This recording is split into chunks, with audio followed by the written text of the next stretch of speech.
Bonjour, bienvenue sur Astro Caca. Aujourd'hui, nous allons parler d'une saison qui arrive, l'automne, le cœur de l'automne. On va parler de la saison du Scorpion à travers l'analyse du thème natal de la saison du Scorpion. Donc c'est le moment où le Soleil arrive pile au début à 0,00 degré du signe du Scorpion. Et donc ça marque le thème natal d'une période, la période où le Scorpion, en astrologie tropicale, le Scorpion va transiter, le Soleil, pardon, va transiter dans le signe du Scorpion. Donc ça va durer un mois, ça commence le 23 octobre et ça va terminer le 23 novembre. Nous avons la carte natale du signe des Scorpions. Alors déjà là, vous pouvez dire, mais qu'est-ce qu'on voit, qu'est-ce qu'on remarque de particulier sur cette carte?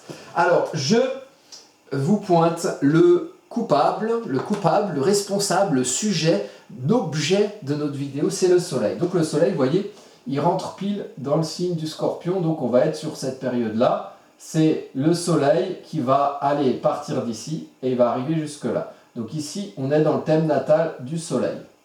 Voici le Soleil. C'est pour ça que c'est cette carte, c'est parce que le Soleil est à 0 degré du signe des Scorpions.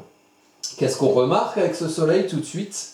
C'est qu'il est accompagné. Il est accompagné, bon, c'est une planète qui est proche du Soleil habituellement et qui tourne plus ou moins autour du Soleil. Il y a deux planètes comme ça. Il y a la planète Mercure qui est jamais éloignée de plus d'un signe du Soleil. Et il y a la planète Vénus qui est jamais éloignée de plus de 2 signes du Soleil. Voilà, donc c'est les planètes dans le système solaire. Vous avez le Soleil et les planètes proches sont jamais trop éloignées du Soleil. Sur la carte astrologique, c'est comme ça que ça se matérialise. Les planètes Vénus et Mercure sont jamais très loin de la position du Soleil. Donc là, on a un Vénus en conjonction quasi exacte, 0 degré 00 Soleil et 0 degré 08 pour Vénus. Donc on a un Soleil vénusien en période Scorpion. Donc on a bien affaire à un Soleil Scorpion. Donc un Soleil Scorpion éclaire le fait d'aller au fond des choses, éclaire le fond du puits émotionnel. Donc là on est en astrologie mondiale, ça concerne tout le monde. Donc ça va éclairer en collectif le fait, comme ça le fait chaque automne dans cette période-là, le fait d'aller au fond des choses. On est dans la période du cœur de l'automne, le moment où les feuilles tombent, même si cet été avec la canicule, les feuilles sont tombées partout, on se serait cru en automne aussi, mais là c'était plutôt exceptionnel, mais la nature est ainsi faite qu'en automne, les feuilles des arbres tombent, donc on se libère, on laisse quelque chose derrière, quelque part, la nature laisse quelque chose derrière pour abandonner quelque part une partie d'elle-même. C'est pour ça que le signe du Scorpion est maîtrisé par Pluton. Pluton, c'est la mort de quelque chose pour la naissance d'autre chose. En Scorpion, symboliquement, c'est la mort de la nature pour rentrer dans l'hiver. Donc on garde ses énergies vitales en soi et on se sépare de tout ce qui est un peu superficiel, de tout ce qui est de l'ordre du printemps et de l'été, donc les feuilles qui tombent sur le sol. Mais ça va être pour nourrir la terre, c'est former l'humus pour une renaissance ensuite au printemps après l'hiver. Donc le moment Scorpion, c'est le moment où on se sépare de quelque chose, on meurt à quelque chose pour revivre ou renaître à autre chose. Symboliquement, vous voyez, sur la période de l'année, c'est la Toussaint, c'est la fête des morts, c'est Halloween, il y a un vrai rapport à la mort avec cette période. Donc le soleil éclaire tout ça. Ce qui va dans le sombre, donc Hadès, Pluton, le dieu des enfers, donc sous-jacent, Pluton, le lointain invisible, Mars quand même avec une notion d'action, mais action pour aller dans les profondeurs, pour creuser, action pour aller vers Pluton. Donc Mars donne ce petit côté un peu provocateur au Scorpion, le petit côté rapport dominant-dominé, un petit peu qui a, on va dire, le défaut du signe du Scorpion, archétypal, c'est-à-dire que souvent les personnes qui ont beaucoup de Scorpions dans leur thème, en début de vie, ils ont plutôt été du côté victime, et s'ils n'arrivent pas à transcender tout ça, il y a le risque que soit ils restent une victime toute leur vie, le petit Scorpion, la petite bestiole là sur laquelle on peut marcher, soit ils deviennent quelque part bourreaux, ou ils deviennent très piquants, c'est-à-dire que le Scorpion, quand on essaye de lui marcher dessus, il peut te piquer, et là du coup c'est pas la blessure, c'est la mort qui nous attend. Donc c'est très, très plutonien, c'est très la destruction radicale quelque part. Donc le signe du Scorpion, c'est un peu ça. Le soleil en scorpion éclaire tout ça, éclaire sa recherche de vérité au fond de son puits émotionnel. Et là, on va tous être un peu dans une ambiance d'automne comme ça, pour renaître ensuite et passer à un nouveau cycle astrologique. Le soleil ici est éclairé par Vénus. Alors, mais en tout début scorpion, donc vraiment ça éclaire la Vénus scorpion à fond. Donc ça affirme Vénus en scorpion. Ça met Vénus en scorpion sur scène, sur la scène collective. Et c'est quoi Vénus en scorpion? Moi, je l'appelle souvent la Vénus en zone de guerre. Donc, Vénus en zone de guerre, c'est-à-dire aimer aller au fond des choses, adhérer au fait de creuser, adhérer au fait de creuser en soi, adhérer à cette transmutation scorpion, à ce changement en scorpion, au fait que quelque part c'est comme si c'était l'automne, les feuilles tombaient et on est content. Enfin, on ne regrette pas cet été, l'été est passé, les arbres étaient beaux, ils nous ont fait des fruits, enfin bon cette année avec la canicule ils ont fait les fruits qu'ils ont pu, hein, sauf les tomates qui ont bien poussé, mais alors les courgettes, mon cul, voilà, bref, ça c'est le Nicolas le jardinier qui parle. Donc on ne regrette pas, il n'y a pas de regret, on y va et on va au fond de son puits émotionnel. Pour préparer quelque chose, déjà pour se préparer émotionnellement, le scorpion c'est un signe d'eau. C'est un signe d'eau un peu guerrier par Mars, un peu sombre avec Pluton, mais c'est un signe d'eau, donc ici il est question d'émotionnel. Et il est question d'aller creuser et d'aimer creuser et d'adhérer au fait de creuser dans sa vérité émotionnelle pour pouvoir se préparer à l'hiver qui arrive et être bien dans ces quartiers hivernaux avec une bonne conscience de ce qu'on est au fond. Et Vénus fait qu'on adhère à ce processus, qui n'est pas forcément facile, qui n'est pas forcément évident. Mais il y a une idée collective ici, par l'entrée du Soleil en Scorpion, par cette saison Scorpion 2022, parce que c'est pas à chaque fois, il n'y aura pas à chaque fois une conjonction exacte à Vénus quand le Soleil rentrera en Scorpion. Donc pour cette saison Scorpion-là qui arrive, hein, de 23 octobre au 23 novembre, là il y aura une énergie globale d'adhésion à ça. Et il y aura aussi une énergie globale d'aller chercher au fond de soi sa vérité et ses valeurs. Les valeurs qui nous caractérisent, nos valeurs vénusiennes. Alors on en a toutes des différentes, mais collectivement, on va aller en chercher au fond quelque part. Mais on pourra tous se poser la question, on adhère à quoi? Qu'est-ce qu'on aime? Qu'est-ce qu'on a envie de faire? Et qu'est-ce qu'on aime de nous au fond? Qu'est-ce qu'on aime de nous au fond?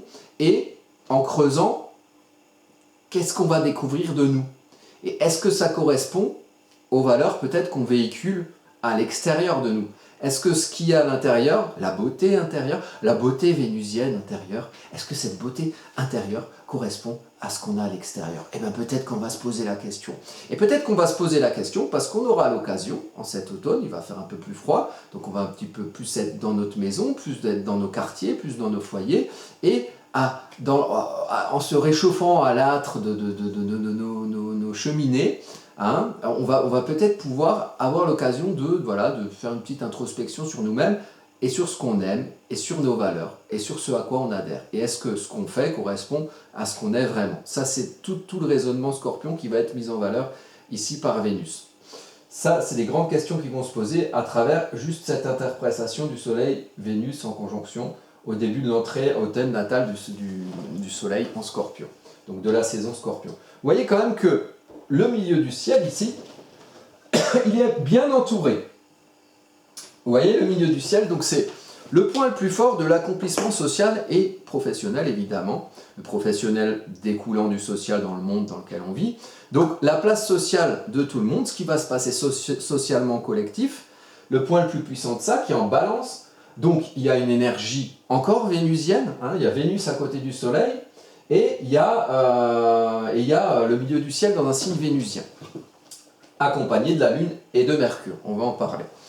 Le milieu du ciel en signe vénusien, ça veut dire qu'il y aura un enjeu social à trouver un équilibre entre les uns et entre les autres, entre les deux groupes de personnes peut-être qui sont dans des équipes opposées, ou qui ont des opinions opposées, ou des points de vue opposés, et qui se font face pour que le rapport soit équilibré. Et si c'est déséquilibré, le plateau il est tout en bas, tout en haut, et à ce moment-là c'est un peu extrême.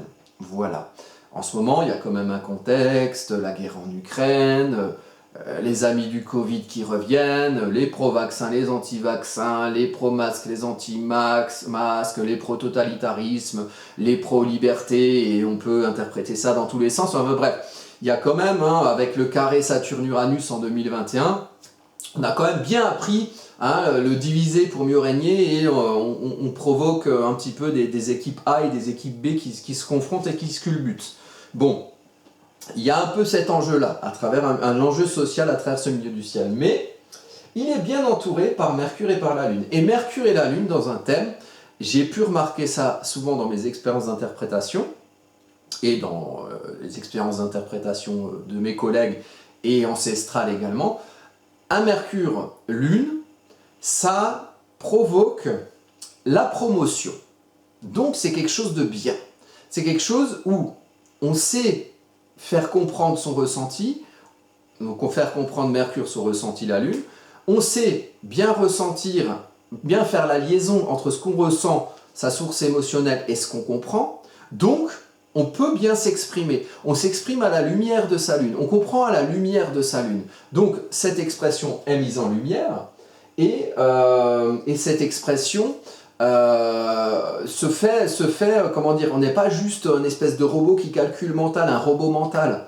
On réfléchit de manière humaine quelque part, on réfléchit aussi à la lumière de ses émotions. Et ça, c'est très bon. Donc, peut-être qu'il va y avoir une promotion de l'équilibre en société, de l'équilibre entre les gens qui, normalement, se prennent un peu le chou. Et peut-être qu'il y aura une mise en lumière sur une possibilité, peut-être une solution, pour que les gens s'équilibrent un peu, et surtout les gens qui ne sont pas d'accord. Ça va être intéressant, surtout qu'on est toujours dans un soleil en Scorpion, et que la Lune reflète la lumière du soleil. Et donc c'est peut-être en allant au fond des choses et en réfléchissant aux valeurs qu'on a, aux valeurs qu'on véhicule, et à la différence entre notre propre vérité et les valeurs qu'on véhicule extérieurement, dans nos rapports sociaux avec les autres, en balance. Donc en réfléchissant au fond de notre émotionnel Scorpion, et en faisant peut-être la comparaison entre notre place sociale en société et les véhicules qu'on véhicule, les valeurs qu'on véhicule à l'extérieur, et les valeurs qui en réalité nous caractérisent plus émotionnellement, peut-être que c'est par là, en faisant ce calcul-là, en faisant cette comparaison-là, qu'on pourra peut-être mieux comprendre le fait qu'au final, on n'est pas si différents. On n'est pas si différents, on est tous le gentil de notre film, et on peut comme ça s'entendre, quitte à entendre des points de vue différents. Mais il y a une différence entre les personnes avec qui on peut parler, avec qui de toute façon on ne va pas être d'accord, mais on peut discuter, les personnes peuvent entendre notre point de vue, peuvent même entendre que notre point de vue est possible et qui ne nous déclasse pas d'une certaine humanité, on peut l'entendre, et puis il y a des gens qui sont complètement fermés. Et bien peut-être que là, parmi ces gens complètement fermés, il y en a qui vont faire une découverte et qui vont peut-être découvrir qu'en réalité, ils sont plus ouverts qu'ils ne croyaient, peut-être en s'ouvrant d'abord à eux-mêmes et à leur propre vérité. C'est tout le mal que je nous souhaite, mais c'est ce que je lis un peu à travers cette interprétation. La maison 11, donc on a bien dans un soleil aussi qui éclaire l'enjeu social. La maison 11, c'est la relation avec les amis, c'est le signe de Verseau, donc c'est un peu le signe du peuple en astrologie mondiale, en astrologie collective. Donc il y a une idée quand même très sociale, très globale. Vous voyez, c'est le carré maison 10, le quart maison 10, maison 11, donc le quart très social. Donc il y aura quelque chose de très social, si en Sagittaire. Donc le thème natal du Scorpion, de la saison du Scorpion cette année, a un ascendant Sagittaire. L'ascendant Sagittaire, il doit apprendre à aller au-delà de sa condition de départ, à aller plus loin, en visant juste, en visant bien, et en étant concentré sur certains domaines précis. C'est le sujet des études longues dans lesquelles on se concentre et dans lesquelles on implante sa flèche en profondeur, le Sagittaire. Donc, ça rejoint encore l'idée d'apprendre, l'ouverture d'esprit et le fait d'aller vers quelque chose de différent de soi, différent culturellement, différent éducationnellement, différent du cocon dans lequel on est arrivé ou des valeurs avec lesquelles on s'est construite. Les valeurs, Vénus, Soleil. Donc, il y a une idée d'aller voir au-delà, ou peut-être géographiquement. Il y aura peut-être du déplacement collectif, je ne sais pas. On va peut-être parler de migration, on va peut-être parler de choses comme ça durant ce mois-ci. Il y aura peut-être des mouvements migratoires. Alors, guerre en Ukraine peut-être, après il y a des mouvements migratoires qui sont qui sont habituelles, puisqu'on pille des continents entiers, qu'à un moment donné, peut-être que les populations peuvent suivre aussi les produits manufacturés ou les produits miniers.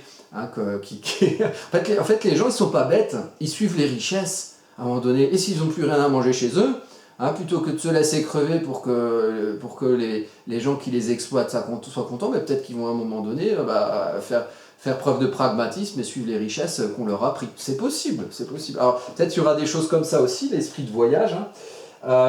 En tout cas, c'est l'idée d'apprendre à aller au-delà et à expanser, donc à prendre sa place au-delà de quelque part ces dogmes de départ, quitte à créer des dogmes nouveaux, puisque, attention au dogmatisme aussi, parce que le Sagittaire c'est un signe de dogme aussi, et c'est un signe un peu qui, en défaut, a tendance à, et ça c'est dangereux, imposer sa morale aux autres, en disant oui mais les règles, ça doit être ci, ça doit être ça, ça doit être ça.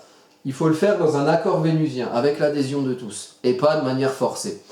Là, je parle d'un petit peu de... Il y a peut-être un personnage politique important en France qui se prend un peu pour Jupiter et qui se sent un peu jupitérien, qui a un peu tendance à être dans cet état d'esprit-là, d'imposer sa morale à tout le monde. Hein. Bon, moi, ça m'énerve un peu, mais c'est personnel. Si vous adhérez, vous adhérez. Donc, après, il faut voir le maître de l'ascendant. Ça va être intéressant. Et là, on a Jupiter. Qu'est-ce qui fait l'ami Jupiter ? Jupiter, il est en Verseau, et il est conjoint, enfin il n'est pas très loin de Neptune, qui est en domicile en Poisson. Il est en Verseau, mais regardez, il est à 0,27 degrés. Donc déjà, il est en quinconce avec le Soleil Vénus. Donc, le quinconce, c'est ambigu. C'est ni bon ni mauvais. On communique, mais on ne sait pas trop. On a un peu le cul entre deux chaises. Hein. C'est un peu balance, hein, quelque part, le quinconce. On ne sait pas trop. Donc, les choix qu'on fait peuvent influencer le fait que cet aspect soit positif ou soit négatif. Et aussi, éventuellement, les planètes qui passent dessus, qui peuvent... un quinconce à Pluton, il y a plus tendance, ou à Saturne, a plus tendance à ce que ce soit quelque chose quand même de challengeant qu'un quinconce à Vénus, par exemple, où ça peut être plus cool. Bon, là, c'est un quinconce Soleil-Vénus et Jupiter. Jupiter, Neptune quelque part, mais surtout Jupiter. Donc Jupiter en Bélier, mais qui revient en Poisson, il est rétrograde. Jupiter en Bélier, donc c'est un Jupiter qui devient ample, qui s'amplifie, qui prend sa place en démarrant des choses. Hein, ça souffle le feu, on prend sa place vraiment même dans la confrontation. Mais là, peut-être quelque part, il a passé du temps à se confronter là depuis le pouvoir, là depuis mai, là, ça tape, et moi, quand même, je vais ouvrir la porte, je vais retourner en Poisson un peu pour réfléchir. Hein, pour revenir. C'est comme si vous re-rentriez dans le ventre de votre mère. Hein. Vous rétrogradez, vous êtes né en Bélier, puis ouais, c'est un peu dégueu. Et puis, hop, on l'appelle l'aspirateur, et voilà, hop, ça revient dedans. Et là, non, attends, maman, je suis sorti, j'ai fait des conneries. Est-ce que je peux revenir 2 secondes ? Et puis comme ça, peut-être que je vais avoir un organe qui pousse en plus, ou je vais peut-être grandir dans mon cerveau, enfin, peut-être, voilà. Et je vais peut-être plus prendre ma place à la lumière des aspirations profondes que j'ai Poisson, que en faisant pour faire, comme ça, en prenant ma place pour faire, parce que je dois enfler, je dois grandir, et puis en même temps ça fait mal, ça se confronte, et ça donne un peu des choses violentes. Il y a eu pas mal de choses violentes depuis l'entrée de Jupiter en Bélier, en fin mai, en plus juin à mars, en fin mai 2022. Donc là il revient en Poisson, et ça c'est le maître d'ascendant. Donc à un moment donné ça veut dire ok, on prend sa place, on fait. Hein, on n'hésite pas à tirer sa flèche et à aller au-delà de ces constructions de départ. Ok, mais il y a peut-être une idée qui dit, mais quand même, on va réfléchir un peu, ou on envisage de réfléchir un peu plus, ou on envisage peut-être de tirer sa flèche en, quelque part, en ressentant mieux les univers émotionnels ambiant, et un peu comme une éponge, en sachant un peu s'adapter. Vous voyez, c'est vraiment tirer une flèche, mais moi j'en ai marre quand même de faire un peu la guerre.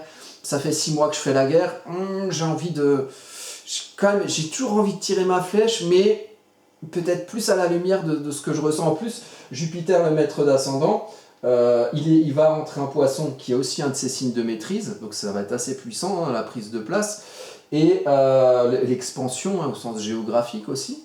mais peut-être une prise de place plus émotionnelle. On va peut-être plus prendre de place dans ces aspirations, vont peut-être plus prendre de place que réellement le fait de sortir et quelque part de faire mal avec l'énergie martienne bélier. Même si on a un ascendant sagittaire, un signe de feu. Il y a quand même une idée d'action, mais l'action va se faire où? Elle va se faire en poisson. Après, quelque part, on est en maison 3. Donc en maison 3, il y aura peut-être... la maison 3, c'est quelque part aussi le relationnel, c'est analogique au signe des Gémeaux. Ça peut être le commerce aussi, hein, les échanges. Ça peut être les relations locales. Peut-être que le local sera mis en valeur pendant cette période, c'est possible. Surtout que visiblement, là, le mondialisme, les produits, ça s'échange un peu de moins en moins bien avec la situation globale un peu conflictuelle. Ça aide à ce que les échanges se fassent moins bien aussi. Enfin voilà, il y a une énergie qui est comme ça, pour l'ascendant Sagittaire. Le Soleil est en quinconce à ce Jupiter. Donc c'est un quinconce, Jupiter, Soleil, Vénus. Quinconce positif. Normalement, ça peut être un bon aspect. Et donc ça peut faire le lien entre le social et l'expansion des aspirations peut-être au niveau local. Donc l'expansion peut-être du localisme, des valeurs au niveau du localisme, mais on se recentre un peu dans ces quartiers au niveau social mais plus local. Il y a peut-être une idée là-dedans avec des idées qui viendront, des aspirations qui viendront et qui se comprendront peut-être à la lumière de valeurs qui évoluent quand on va chercher au fond de soi. Ciel, hop, hop, hop, hop. À nœud lunaire nord, ok, pop, pop, pop, pop, et à l'ascendant, voilà, donc ça c'est super important, je l'entoure bien en rouge et je vous montre le diode. Alors, ça veut dire que le destin collectif, qui quelque part est en évolution, Uranus, nœud lunaire nord, le destin collectif va nous amener dans un rapport quinconce, donc qui peut être ambigu, donc beaucoup d'énergie qui vont aller vers ce changement uranien, et Uranus en plus qui est exalté en Scorpion, puisque le Scorpion, puisqu'on est dans une saison Scorpion quand même, donc grosse énergie de changement, grosse tempête dans nos précarés, et alors ça va peut-être être les restrictions d'électricité patacouette qui nous préparent, et ça va nous faire aller vers un destin qui nous amène, alors on est en maison 13 degrés, on est au début de la maison 6 pour moi, donc dans notre vie quotidienne, alors tiens, on parle d'électricité, de restrictions, tout ça, voilà, d'énergie. Bon, dans nos vies quotidiennes, il y aura un gros mouvement, peut-être ce mois-ci, et ça va se lier à le côté promotion sociale, hein, bonne compréhension des univers ambiants, des sources émotionnelles qui font qu'on s'active socialement et qu'on est dans une quête quand même plus d'équilibre entre nous, mais attention, si c'est mal aspecté, ça peut être extrême, donc on peut être extrêmement opposés les uns aux autres aussi. Il y a un double mouvement là-dessus, donc attention. Donc là, il y a un quinconce qui se fait au destin karmique et à l'ascendant, donc à l'apprentissage quand même d'aller au-delà, hein, de ce à quoi on est venu, de viser loin, d'aller au-delà culturellement, éducationnellement, ou peut-être même physiquement, et d'expanser. Donc expanser comment? Dans une certaine localité. Donc il y a vraiment une énergie, on va peut-être penser les choses différemment, et on va peut-être se confronter à un changement qui peut être brutal, hein, dans nos précarés taureaux, qui a un lien avec notre social et qui a un lien avec notre énergie d'apprentissage sagittaire. Elle se fait où l'énergie d'apprentissage sagittaire? Là où il y a son maître, donc Jupiter en maison 3, donc dans ce à quoi on aspire localement. Donc il y a un côté, ok, on expanse localement, on agit, mais on a quand même envie de revenir vers une espèce de gestation où c'est bien, on a bien agi, on a vu ce que ça donne, peut-être qu'on n'est pas content, on va revenir à la lumière de ses aspirations, peut-être derrière pour réexpanser de meilleure manière quand Jupiter reviendra en bélier d'ici fin d'année, début d'année 2023. Voilà. Donc c'est l'hiver quand même, on se recentre, hein, on réfléchit, on cherche sa vérité, on cherche à quoi on aspire pour expanser. Tout ça, ça veut dire ça. Donc les deux maîtres du Scorpion sont en quinconce l'un à l'autre. Donc l'action qui permet d'aller creuser au fond de son puits émotionnel, mais là, c'est quand même une action dans la relation à l'autre extériorisée. Donc peut-être que le fait d'agir et d'extérioriser dans son relationnel, ça permet aussi à l'énergie Scorpion d'aller éclairer le fond de son puits. Donc quand on parle avec des gens, peut-être qu'on se rend compte que ça suscite telle ou telle émotion, telle ou telle vérité chez nous. Et Pluton qui est le lointain sous-jacent invisible, qui termine toujours sa course en Capricorne à 26 degrés, et qui maîtrise donc ce Scorpion, ce Soleil Vénus en Scorpion en Capricorne, et qui dit, bon, vos institutions, hein, je finis de les dézinguer. Voilà, ça c'est ce qui se passe depuis, voilà, depuis 2008, la crise des subprimes, hein, depuis l'entrée de Pluton en Capricorne. Capricorne qui représente le pouvoir administratif, les institutions.